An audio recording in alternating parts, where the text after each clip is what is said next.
Assalamualaikum Sobat Hikayat. Manusia dan alam adalah satu kesatuan yang tidak dapat dipisahkan. Tuhan menciptakan alam untuk diberdayakan dan dinikmati oleh manusia sebagai sarana tadabbur atas kebesarannya. Akan tetapi, dibutuhkan sinergi yang selaras agar tercipta hubungan yang harmonis antara manusia dan alam, agar tidak merugikan salah satu dari keduanya. Namun, ada kalanya hal-hal di luar nalar ikut berperan serta di dalamnya. Salah satunya seperti yang akan aku ceritakan hari ini.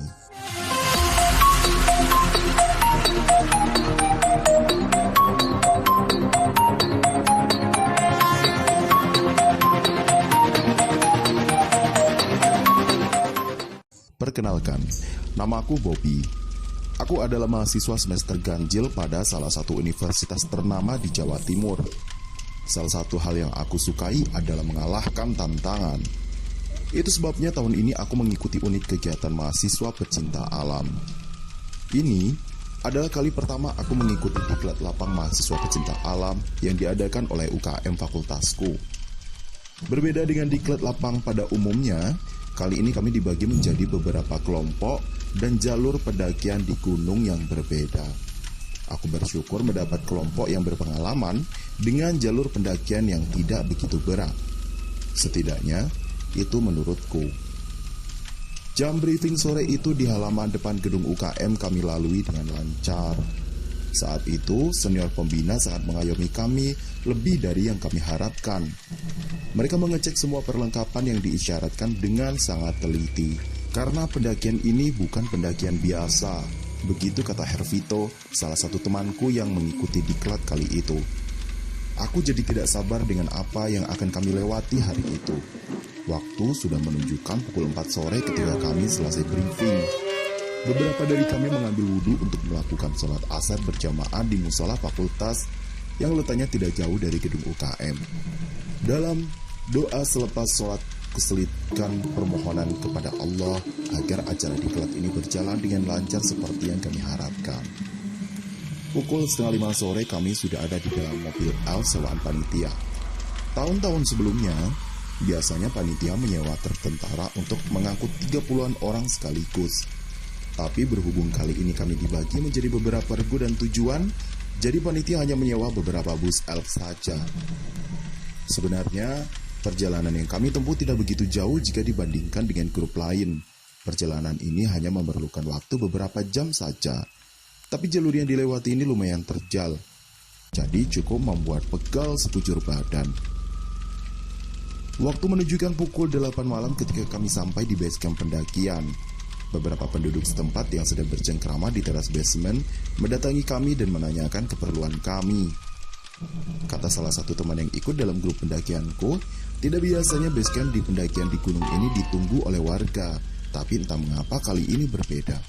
Maaf mas, kami sudah minta izin dengan pihak pengelola untuk diperkenankan naik mas. Ini surat izinnya, kata Mas Hardi sebagai senior dan penanggung jawab pendakian ini menjelaskan maksud dan tujuan kami datang ke tempat itu. Dia mengeluarkan selembar kertas yang berisi izin pendakian untuk kegiatan kampus yang sudah ditandatangani oleh pihak pengelola. Salah seorang warga melihat surat itu dengan teliti. Begini mas, untuk naik ke atas saat ini sudah diperketat mas peraturannya. Warga yang meneliti surat itu membuka suara. Karena dalam sebulan ini ada beberapa kejadian yang kurang mengenakan, jadi atas kesepakatan bersama antara pihak pengelola dan para tua adat di kampung ini sudah memutuskan selain izin tertulis dari pengelola, masnya harus minta izin juga sama Mbah Simo. Beliau kuncen gunung ini. Lanjutnya, kami mulai kasak-kusuk mempertanyakan maksud dari pernyataan kejadian kurang mengenakan yang keluar dari mulut orang itu, yang belakangan kami tahu bernama Pak Kosim. Kejadian kurang mengenakan gimana maksudnya pak? Salah satu temanku bertanya. Pak Kosim hanya menatap temanku itu sekilas, tapi tidak menjawab pasti. Ya, yang pasti nanti kalau kalian diizinkan mendaki oleh Mbah Simo, kalian turuti apa yang beliau perintahkan ya, katanya.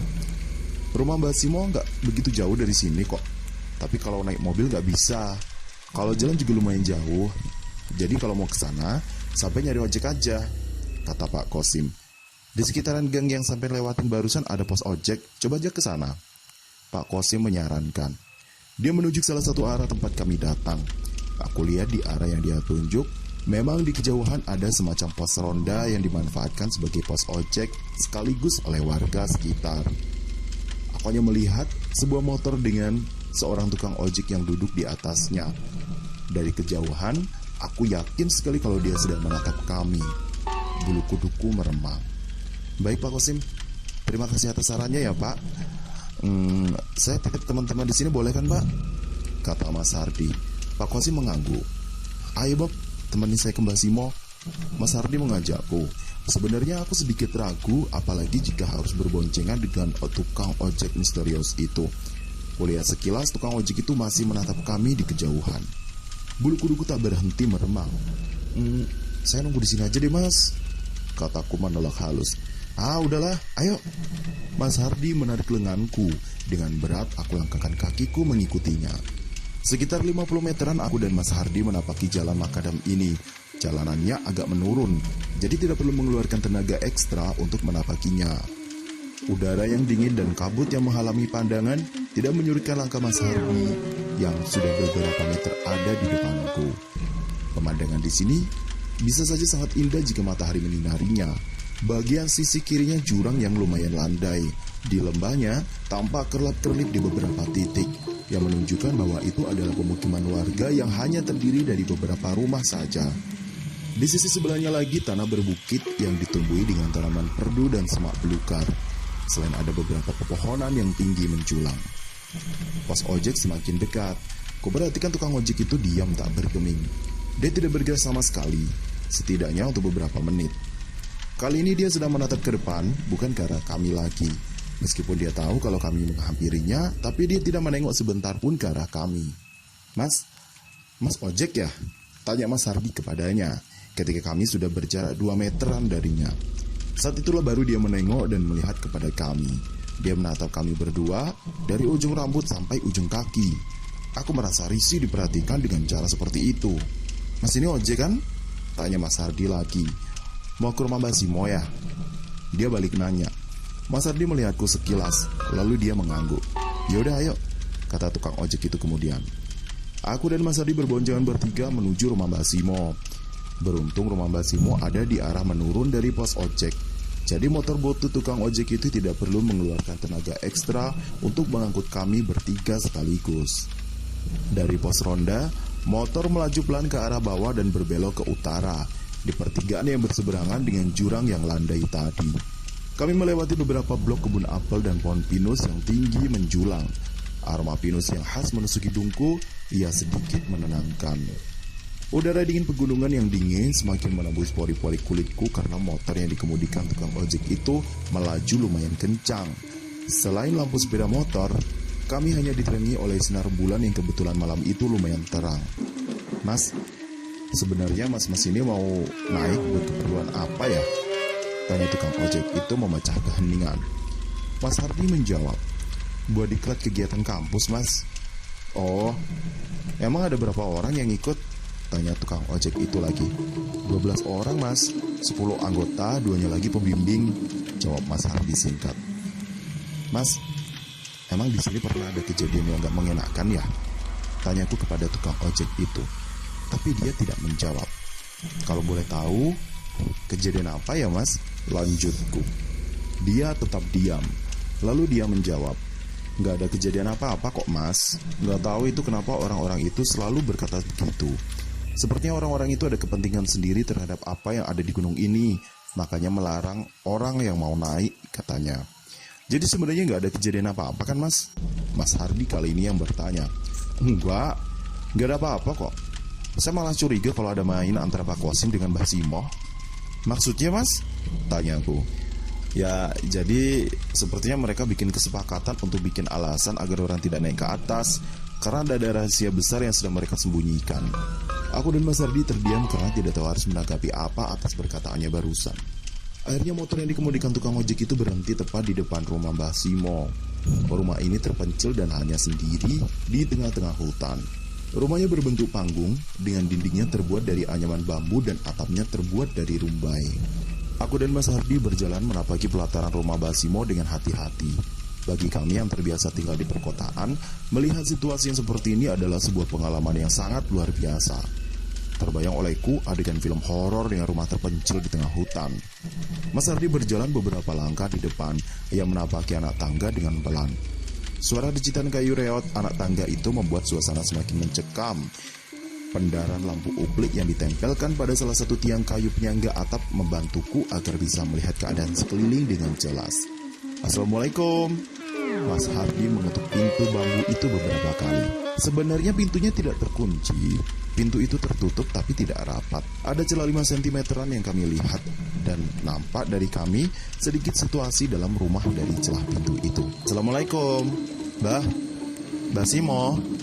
Mas Hardi mengulangi, kali ini dengan suara yang cukup keras. Dari balik pintu muncul seseorang yang sudah renta, mengenakan peci hitam berbaju batik dan bercelana pendek. Jadi nampak sekali kalau baju itu kebesaran di badan Basimo. Eneng opo? Basimo bertanya. Ia menatap kami satu persatu. Arep munggah yo? Tanya Basimo lagi tanpa menunggu kami menjawab pertanyaan pertamanya.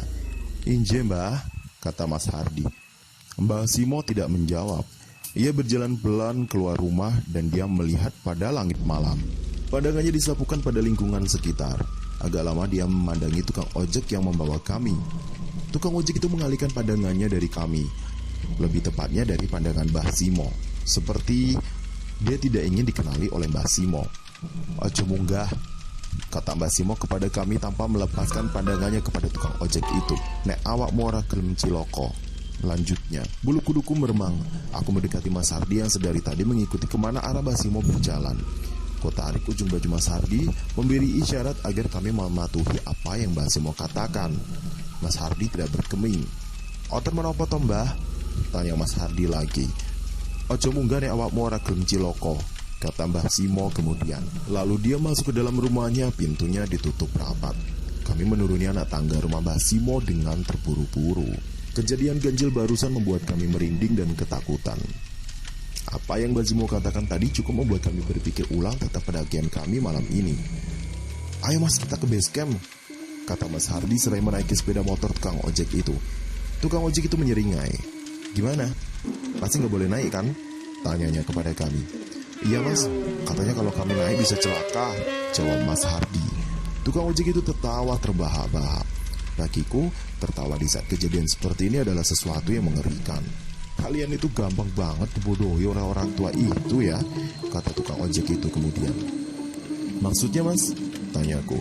Ya iya, tadi kan sudah saya bilang, pasti kalian tidak boleh naik ke atas. Mereka kan punya rahasia di atas sana, jawab tukang ojek itu.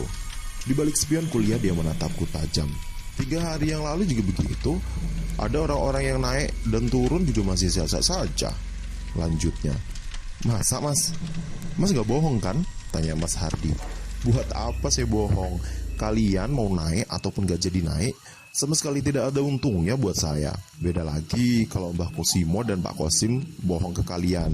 Sudah pasti ada untungnya bagi mereka, kata tukang ojek itu lagi. Kalau kalian sudah dapat izin naik resmi dari pengelola, lalu tiba-tiba ada larangan naik seperti itu, apa kalian tidak curiga? Kami mulai berpikir bahwa apa yang dikatakan oleh tukang ojek itu ada benarnya juga. Jadi gimana dong mas? Tanyaku ke Mas Hardi. Kita naik aja. Bilang saja ke Pak Kosim kalau Basimo ngebolehin kita naik. Jawabnya mantap. Cuma ingat satu pesan saya mas. Sudah jadi rahasia umum penduduk desa sini. Bagi siapa yang ada niatan naik ke atas, apapun yang terjadi, jangan kembali turun. Karena itu bisa jadi bala dan kesialan. Tukang ojek itu mengingatkan. Maksudnya mas? Tanyaku. Ya pokoknya nanti kalau sudah di atas, kita tahu kan yang namanya pegunungan ini kan ada saja hal mistisnya. Nanti kalau sampai terjadi hal-hal yang ganjil, kalian jangan sampai lari turun ke bawah, karena itu pamali. Gak boleh dilakukan kalau gak mau celaka, jawabnya. Kuliah dari spion motor, sorot matanya tajam menatapku. Tak sampai 10 menit kami sudah tiba lagi di base camp. Kulihat beberapa teman pendaki sudah mulai bosan menunggu. Padahal kami baru pergi tidak lebih dari setengah jam. Lagian, hal yang kami alami tentu saja jauh lebih buruk daripada mereka yang sekedar duduk-duduk di lantai. Mbak Dita selaku pembimbing menghampiri kami dan bertanya apakah kami diperbolehkan naik. Mas Hardi mengangguk. Aku lihat ada keraguan di matanya. Gimana mas? Diizinkan nggak sama Mbah Simo? Tanya Pak Kosim begitu kami menghampirinya. Iya pak, kita boleh naik, jawab Mas Hardi ragu. Boleh naik? Tanya beberapa penduduk yang ada di situ. Yakin mas boleh naik? Aku mulai sanksi dengan keputusan yang dibuat Mas Hardi. Iya mas, kita boleh naik kok, kata Mas Hardi lagi. Oh, ya udah kalau boleh naik. Tadi Mbak Simo pesan apa aja sama sampean? Tanya Pak Kosim. Nggak ada pesan apa-apa sih pak, jawab Mas Hardi. Aku jadi semakin tidak nyaman dengan kebohongan yang dilakukan oleh Mas Hardi. Masa tidak ada pesan apa-apa mas? Pak Kosim kembali bertanya. Iya pak, Mbak Simo nggak ninggalin pesan apa-apa kok. Emang kenapa pak? Jadi gini Mas Hardi, setiap yang naik ke atas dan diizinkan sama Mbak Simo pasti diberi pesan-pesan agar tidak celaka. Tapi kalau emang Mas Hardi ini diizinkan dan tidak diberi pesan, sehingga Mbak Simonya juga yang lupa, kata Pak Kosim sambil melihat aku dan Mas Hardi penuh curiga. Jadi saya pesan saja sama Pak agar kalian tidak melakukan tindakan yang tidak terpuji di atas nanti ya, lanjut Pak Kosim. Baik pak, kami berjanji gak akan berbuat buruk di atas, tandas Mbak Dita. Pak Kosim mengangguk. Setelah 5 menit kami mengecek kembali keperluan yang akan kami bawa ke atas, kami mulai membentuk lingkaran dengan berdoa menurut ajaran dan kepercayaan kami masing-masing. Pada saat itulah nyaliku mendadak menciut dan ingin sekali keurungkan pendakian malam ini. Bob, kenapa? Tanya Mas Hardi. Sejak tadi terlihat dia memperhatikan gelagatku. Kamu ragu? Apa kamu sudah dibawa aja sama Mas Seno? Katanya. Aku melihat sekilas ke Mas Seno yang sedari tadi mengutak-atik mobil elf yang dia sopiri. Sepertinya ada kerusakan ringan yang terjadi pada mobil elf sewaan kami itu. Enggak mas, aku naik aja, kataku. Yakin? Iya mas, yakin. Bismillah aja, jawabku. Lalu kami membentuk barisan dengan Hervito ada di depan. Hervito adalah salah satu anggota yang dianggap sudah terbiasa mendaki gunung sejak di SMA dulu. Oleh karena itu, dia ditempatkan di posisi terdepan. Sejam berlalu. Perjalanan kali ini kami lalui tanpa rintangan, disertai gelak tawa. Tiba pada salah satu pohon besar, kami beristirahat sebentar untuk menunggu salah satu teman kami yang buang air kecil. Ayo coba tebak, siapa pemain bola yang beratnya cuma 3 kg? Hervito memulai bermain tebak-tebakan. Beberapa kali dari kami menebak dan tidak ada yang benar. Bambang tabung gas. Jawabnya berkelakar. Sontak kami tertawa beramai-ramai. Penyanyi yang rambutnya gak lurus. Aku mengajukan tebakan. Ayo keriting. Kali ini Mbak Dita yang menjawab telak. Kembali kami tertawa bersama-sama. Tapi ketika riuh suara tawa kami mereda, kami masih mendengar suara tawa yang bukan berasal dari suara kami. Suara itu begitu berat. Kami saling berpandangan. Kami menyadari ada sosok lain yang ikut tertawa bersama kami saat itu. Menyadari ada yang tidak beres, Mas Hardi memanggil rekan kami yang sedang buang air untuk segera kembali pada barisan. Anggap saja yang kita dengar tadi bukanlah apa-apa. Mari kita teruskan perjalanan dan jangan sampai melamun. Tetaplah berdoa, kata Mas Hardi lagi. Kami kembali ke barisan sesuai arahan dan mulai menapaki jalur pendakian yang sudah mulai terjal. Dengan kemiringan hampir 45 derajat, nafasku mulai tersengal-sengal. Bertahan ya, tinggal 30 meter lagi jalur di depan lumayan landai. Kita berhenti sebentar di pos 2. Mbak Dita menyemangati kami. Dari informasi yang aku dapat saat briefing sore tadi, hanya ada 4 pos di pendakian gunung ini dan jaraknya tidak begitu jauh, hanya sekitar 1,5 sampai 2 jam perjalanan di masing-masing pos. Akhirnya tibalah kami di persinggahan pertama, yaitu pos kedua. Aku tidak tahu di mana letaknya pos pertama, apakah di base camp itu tadi yang disebut dengan pos pertama. Di kejauhan kulihat terdapat bangunan seperti pos ronde yang terbuat dari kayu dan papan yang dipaku ala kadarnya. Beberapa juntain spanduk atau kain panjang hasil kerjaan iseng pendaki sebelum-sebelumnya sesekali melambai-lambai tertiup angin seperti menyambut kedatangan kami. Bagi sebagian orang pemandangan seperti ini tentu akan terkesan mengerikan sekali. Hervito sedikit berlari ke arah pos itu, meninggalkan kami yang sudah mulai terengah-engah.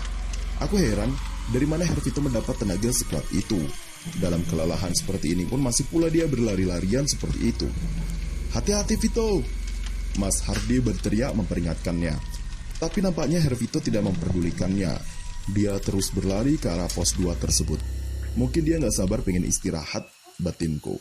Sekian menit berselang kami tiba di pos 2. Kami dapati Hervito jatuh terjerembab ke tanah dengan posisi kepalanya tepat berada di bekas perapian yang sudah padam. Ya Allah Vito! Mbak Dita berteriak seraya berlari ke arah Vito yang sudah tidak bergerak. Mas Hardi yang ada di belakang sontak ikut berlari ke arah Vito dan mengangkat tubuhnya. Kami bersyukur abu perapian itu bukanlah abu yang membara, jadi wajah Vito hanya terkena jelaganya saja. Fani memberikan tisu dan sebotol air kepada Mbak Dita untuk dipergunakan membasuh dan membersihkan wajah Vito yang legam. Kalau kejadian ini tidak terjadi di pegunungan seperti ini, tentu saja kejadian itu bisa membuat kami terpingkal-pingkal.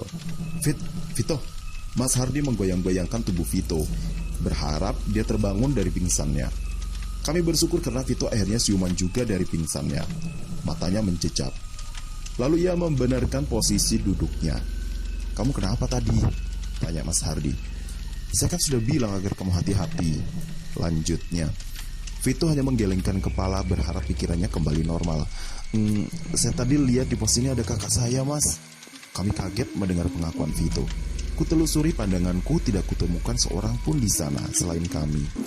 Beberapa teman sependakianku beringsut mendekat. "Terus?" tanya Mas Hardi. "Waktu itu jelas sekali yang berdiri di sini tadi kakak saya, Mas.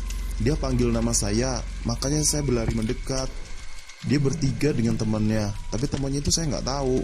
Waktu mau dekat, tiba-tiba ada yang dorong badan saya. Akhirnya saya jatuh terjerembab," Hervito menjelaskan. "Emang kakak kamu naik gunung ini juga?" Mbak Dita bertanya. "Iya Mbak, kemarin sore berangkatnya. Katanya mau ketemuan di puncak sama saya. Jadi dia pulangnya barengan sama kita." "Terus sekarang kemana orang yang kamu lihat tadi?" tanya Mas Hardi. "Nggak tahu Mas." Aku berjalan mendekati Mas Hardi. "Mas, kayaknya perkataan Mbak Simo tadi benar deh. Kita seharusnya nggak naik." Aku berbisik pelan. Mas Hardi hanya melihatku sekilas.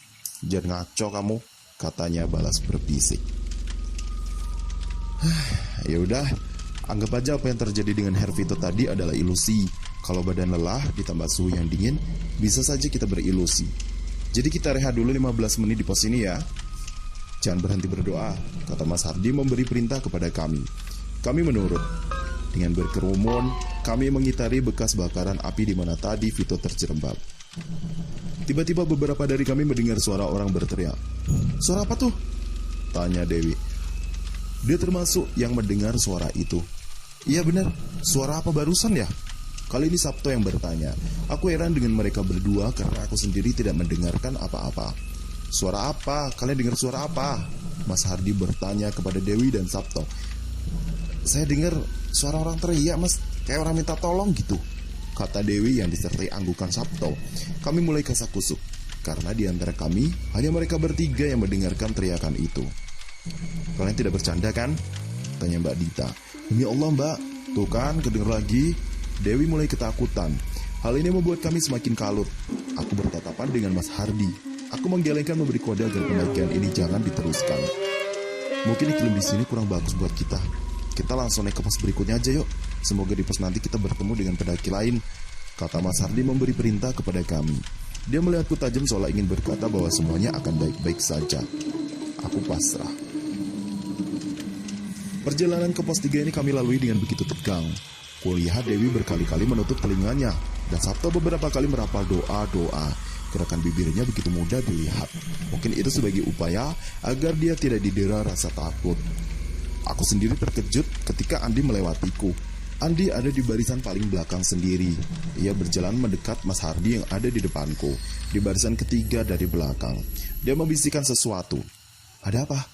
tanyaku. "Ada yang ngikutin kita di belakang," kata Andi. Aku menoleh ke belakang. Tidak ketemui seorang pun di sana. "Ada siapa-siapa?" kataku. Mas Hardi mengambil alih posisi Andi. Dia ada di belakangku sekarang. "Tetap berdoa," kata Mas Hardi ketika berpapasan denganku. "Kenapa gak putar balik aja sih Mas? Kita turun aja yuk." Aku berharap saranku ini diterima oleh Mas Hardi. "Gak bisa Bob, kita harus terus jalan. Kamu ingat gak?" kata tukang ojek tadi. "Kita harus terus jalan meski apapun yang terjadi. Kalau kita turun kita celaka," Mas Hardi beralasan. "Lagian gangguan-gangguan seperti ini kan sudah biasa terjadi di pegunungan," tandasnya. Aku hanya diam dan kembali berjalan menapaki tanjakan berdebu mengikuti teman pendaki yang sudah beberapa meter ada di depan. Tiba-tiba Andi berteriak kesakitan. "Ah, sakit," katanya. Ia terduduk memegang kaki kanannya. Kulihat sekelebat bayangan ular menjalar dari kakinya menuju ke semak-semak. Ya Allah, ular! Aku refleks teriak. Mas Hardi bergegas berlari mendekati Andi. "Tahan sebentar, Di. Jangan banyak bergerak," kata Mas Hardi mengingatkan Andi. Andi hanya mengangguk pelan dan meringis menahan rasa sakit. Dengan cekatan Mas Hardi melilitkan kain panjang yang dia ambil dari dalam tasnya di pangkal paha Andi. Kita nggak tahu yang gigit Andi tadi ular jenis apa, tapi ikatan ini bisa menghambat peredaran darah di aliran darahnya. Berdoa saja semoga ular yang gigit Andi tadi bukan ular berbisa ya, kata Mas Hardi. Kami mengangguk. Gimana Mas? Apa mau kita terusin pendakian ini? Tanya aku kepada Mas Hardi dengan nada sedikit kesal. Mas Hardi kembali lagi hanya melihatku sekilas. Sebentar lagi kita sampai di pos 3. Kalau mau turun ke bawah terlalu lama, medannya juga lumayan berat. Kita bagi aja kelompok kita menjadi 2 grup. Grup pertama 6 orang dipimpin Dita, sisanya bersama saya di sini untuk menjaga Andi. Mas Hardi memberi arahan kepada kami. Mbak Dita, Sabto, Dewi, Vito, Acan dan Randy berangkat naik ke atas meneruskan pendakian, berharap agar di pos 3 nanti mereka bertemu dengan sesama pendaki yang memiliki antibiotik. Kulihat Andi sudah terlelap. Aku tidak tahu apakah dia tertidur atau pingsan karena pengaruh bisa ular yang mematuknya barusan. Tapi yang jelas kami berenam di tempat itu sama-sama dalam kondisi yang tidak nyaman. Beberapa kali Andi mengigau, dia berteriak, "Jangan, jangan!" Yang entah apa maksudnya. Sudah setengah jam Mas. Mestinya mereka sudah sampai di pos 3 ya Mas. Kali ini Hera yang bertanya kepada Mas Hardi. Tanpa menjawab pertanyaan Hera, Mas Hardi mengambil HP-nya dan menghubungi Mbak Dita. Belum sampai Mas Hardi mengucapkan sebuah kata, tiba-tiba dari arah atas gerombolan Mbak Dita dan teman-teman berlari kencang ke arah kami dan melewati kami begitu saja. Mereka berteriak meminta tolong dan terus berlari turun ke bawah tanpa memperdulikan kami yang berteriak-teriak memanggil mereka. Yang aku heran saat itu, bagaimana mereka bisa berlari dengan begitu cepatnya. Padahal jalur pendakian ini sangatlah terjal dan banyak semak yang malang melintang di tengah jalan. Aku hanya sanggup mengejar mereka beberapa puluh meter saja. Mereka berlari begitu cepat dan sama sekali tidak mendengarkan aku berteriak memanggilnya. Aku kembali ke posisi di mana Mas Hardi, Andi dan teman-temanku menunggu. "Gimana Bob?" tanya Mas Hardi. Dia masih menopang tubuh Andi memposisikan agar letak jantung Andi tidak lebih rendah dari posisi kaki yang digigit ular tadi. "Mereka turun Mas, nggak dengar aku teriak. Ada apa ya?" Aku bertanya kepada Mas Hardi, yang aku tahu pasti dia juga tidak tahu mengapa. Tiba-tiba dari arah jalur atas, kami dikejutkan kembali oleh sosok Mbak Dita, Dewi dan Vito yang sedang berjalan turun menuju tempat kami berada. "Har, antibiotiknya ada di atas," kata Mbak Dita kepada Mas Hardi. Kami semua kaget bukan kepalang. Kami diam tak berkeming. Karena barusan saja kami melihat dengan jelas Mbak Dita dan teman-teman yang lain berlarian dari atas ke bawah sambil teriak-teriak seperti orang kesurupan. "Kok diam aja?" tanya Dewi kemudian. Dia heran dengan kebengongan kami. "Wait, tadi kami lihat kalian lari dari atas ke bawah sambil teriak-teriak. Kami dilewati begitu aja loh. Padahal sudah kami panggil-panggil gak ada yang nyaut, malah lari aja." Hera menjelaskan alasan kebengongan kami. Dewi dan Mbak Dita saling berpandangan. "Ini ada yang bawa antibiotiknya di atas, tapi dia gak mau kasih. Dia minta Mas Hardi ambil sendiri," kata Dewi mengabaikan cerita Hera barusan. Aku mendekati Mas Hardi yang hendak berdiri. Aku bersiap menggantikan posisi Mas Hardi menopang tubuh Andi. "Emang kenapa gak mau kasih sih, Dit?" tanya Mas Hardi. Mbak Dita hanya bilang setengah berbisik, "Handoko Har, tadi mau dikasihin, tapi begitu tahu aku naiknya sama kamu, jadi dibatalin sama dia." "Handoko? Handoko di atas?" tanya Mas Hardi kaget. Mbak Dita mengangguk. "Ya udah aku kesana." Kemudian Mas Hardi bersiap mengikuti Mbak Dita, Vito dan Dewi. Selintingan berita yang aku dengar dulu Mas Handoko dan Mas Hardi adalah bersahabat, tapi mereka jadi bermusuhan sejak pendakian di salah satu gunung tertinggi di Jawa Timur beberapa bulan yang lalu. Detail masalahnya aku tidak begitu tahu. Mas Hardi memberikan senter tangannya kepadaku. "Jagain Andi ya Bob, yang lain tetap sama-sama ya, jangan ada yang berpisah sendiri," katanya mengingatkan. Kami mengangguk setuju. Walaupun saat itu kami sudah dalam kondisi yang sangat tidak nyaman. Lalu bayangan mereka berempat hilang dalam kegelapan. Kami terbangun ketika matahari sudah sepenggalah. Wam hangat sinarnya menerpa wajahku yang sedikit berembun. Kubangunkan Andi yang masih tertidur lelap bersandar di badanku. Matanya terjejak. Ia terbangun dan langsung memeriksa kondisi luka gigitan ular di kakinya. Dia berteriak kaget dan sekaligus kegirangan, karena dia tidak dapati luka gigitan itu di mata kaki sebelah kanannya. "Bob, luka gigitan ularnya hilang," katanya. Aku yang baru setengah sadar hanya mengangguk. Di beberapa tempat kulihat teman-teman sependakianku tergeletak tidak beraturan. Mereka tidur menyebar di berbagai tempat, bukan tidur berjajar pada satu barisan. Tiba-tiba kusadari bahwa Mas Hardi dan separuh dari teman pendakianku tidak ada di tempat. Aku bergegas menelusuri area sekitar dan memanggil-manggil nama mereka. 3 hari berlalu sejak tragedi pendakian nahas itu, dan Mas Hardi masih belum ditemukan keberadaannya. Kami berharap agar Mas Hardi, kakak kandung Hervito dan teman-temannya bisa ditemukan secepatnya hidup atau mati. Mas Handoko tidak pernah mendaki gunung ini, pun malam itu dia tidak ada di sana. Sahabat sependakianku, Mbak Dita dan teman-teman yang sempat berlarian turun melewati kami pada malam itu, saat ini semuanya sedang ada dalam kondisi terguncang. Sebagian dari mereka bahkan mendapat perawatan khusus dari psikiater. Dan kabarnya, tukang ojek yang aku dan Mas Hari tumpangi malam itu adalah tumbal yang sudah lama meninggal karena korban pesugihannya sendiri. Ada kalanya hal yang terjadi pada kita adalah hal yang di luar nalar akal sehat. Tapi percayalah bahwa kejadian itu sudah ditakdirkan olehnya atas kita. Pelajaran yang dapat diambil adalah arif dan bijaklah pada setiap hasanah tata aturan yang ada pada tempat yang kita datangi. Jangan pernah sekali-kali menguji nyali untuk melawan aturan karena nafsu pribadi. Karena hal buruk yang tidak kita ingini bisa saja terjadi dan berakhir pada melukai diri.